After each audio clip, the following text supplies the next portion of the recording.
Man accused shooting fellow 9/11 dispatcher wife love triangle tragedy makes jailhouse confession. I can't stomach the fact that he, a murderer, is going to be able to tell his side of the story again.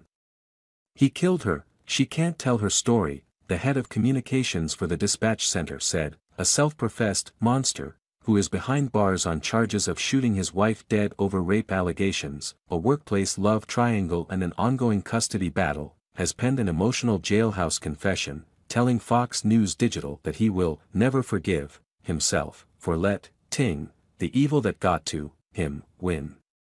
Omar Payne Romero, 23, is awaiting arraignment at the Pulaski County Jail in Arkansas on capital murder charges in the shooting of his wife.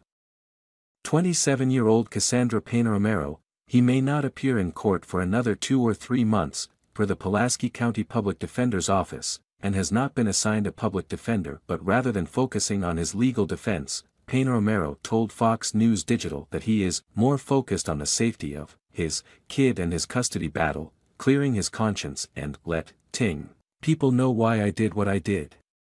At that moment, I thought I had lost everything, Payne Romero wrote. All I ever wanted was to save my family, but now I know I have done more than just destroy it. I was just too weak to move on. Payne Romero shot Cassandra as she was leaving work at Metropolitan Emergency Medical Services Dispatch Center in Little Rock around 5:30 p.m.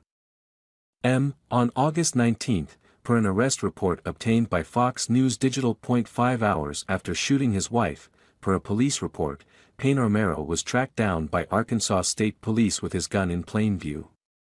He was arrested without incident.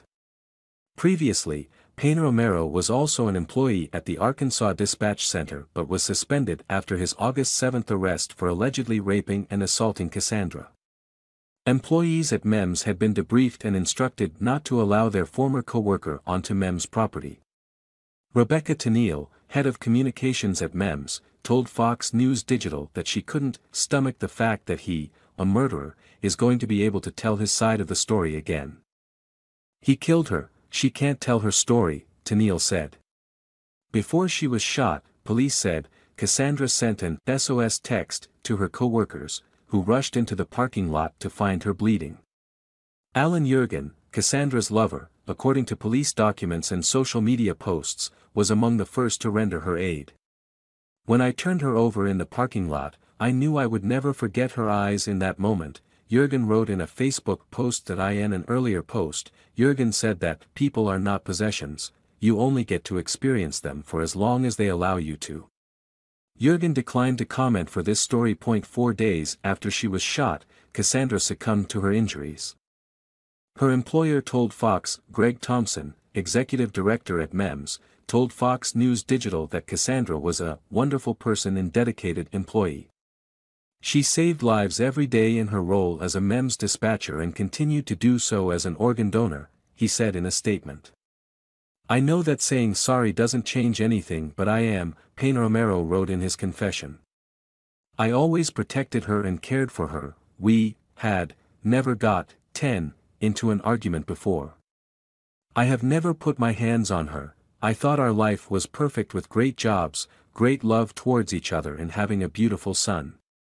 But Payne Romero's claims are contradicted by divorce papers served by his wife on August 11, in which she petitioned a Pulaski Circuit Court judge to change her surname to Fredrickson Pena and assume full custody of the couple's 18-month-old son.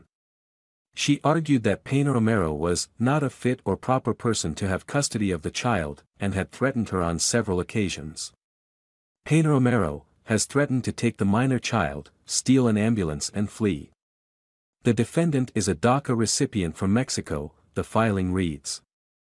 The document cites his voluntary stay at an area psychiatric facility in early August where he presented with suicidal and homicidal ideations, a suicide note he allegedly presented to his wife, and his subsequent arrest on rape, aggravated assault and interference with emergency communication at her Maumelle apartment that day. Cassandra first called police to her apartment when she received the suicide note, and her husband told her he did not wish to live if they could not be together, per police documents. Allegedly, he was enraged when Cassandra called police because their supervisor and colleagues at the dispatch center would be aware of the situation. Jurgen was the one to contact police after he hadn't heard from Cassandra for a long period of time. When they arrived, per their report, Pena Romero answered the door and claimed he and Cassandra had just had make-up sex. Meanwhile, Cassandra was naked and weeping on a couch inside and claimed that she had been raped.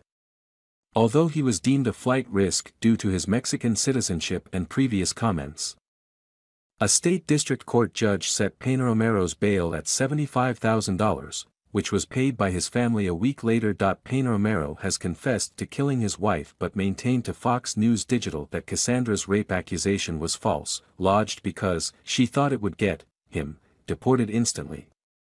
"I actually believed him," his sister, Mitzi Pena, told Fox News Digital.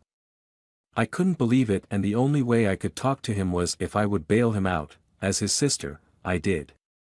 Pena claimed that the couple's Ring doorbell footage showed Jurgen entering the apartment after her brother's arrest for Cassandra's alleged rape. To her, this footage supported his claims that he did not do it. "He has never had any law issues, it was just heartbreaking. But at the same time, he put me in a really bad spot. He put my family at risk," Pena said. "I've told him that I cannot help him until he tells me the truth." At this point, Pena alleges, Arkansas's Department of Human Services has not allowed her family to see Pena Romero's son and has been evasive surrounding the family's attempts to inquire after his well-being. "We're not even thinking about Omar anymore. We're thinking about the child. If he's safe and with a good family that's taking care of him, we're going to be good with that." The Arkansas Department of Human Services said it could not comment on the situation. Wallace Allen, Cassandra's uncle and one of her last living relatives, has petitioned for custody of the child, per publicly available court records. Fox News Digital could not reach him for comment at press time.